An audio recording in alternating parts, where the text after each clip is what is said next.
Hi, Mike and Adriel. This is Jamie. I'm calling from Iowa. And my question has to do with Revelation 13, verse 15. It was allowed to breathe life into this statue or image, depending on your translation, so that the image of the beast was able to speak, and to have anyone who refused to worship the statue of the beast put to death. Now, assuming that it's image rather than statue, how do you feel about the possibility that artificial intelligence is the image of the beast? Oh, wow. Interesting. That's my question. Yeah, Thanks so much. Have a thank great you, day. Jamie. I think that that's unlikely. I don't think that's what John is getting at here in the book of Revelation. We have to remember that the book of Revelation was written to persecuted Christians in the first century, and the purpose of the book of Revelation was to encourage them to persevere in faith despite the many trials that they were facing. In Scripture, beast-like monsters are often symbols for ungodly nations that persecute the people of God. This is especially clear in the book of Daniel, and one of the things that, as you study the Bible, that's really clear is that the book of Daniel and the book of Revelation have a lot of parallels. And in particular, I think one of the parallels that we see here in Revelation 13 is some ties with Daniel chapter 7. For example, Daniel 7:7, listen to what how Daniel describes the fourth beast that he saw. He says, "After this I saw in the night visions, and behold, a fourth beast, terrifying and dreadful and exceedingly strong. It had great iron teeth. It devoured and broke in pieces and stamped what was left with its feet. It was different from all the beasts that were before it, and it had 10 horns."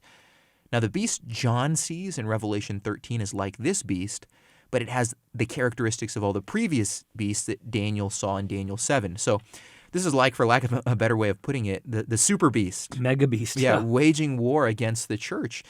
And it's a picture of the ungodly world coming against the bride of Christ.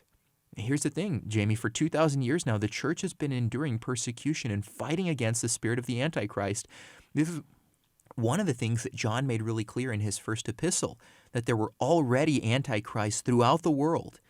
Now, what John wrote here applies to us today, but it was primarily written to comfort his first century audience. And you think, well, how in the world would these words have been comforting to them, painting this, picture of a terrifying beast?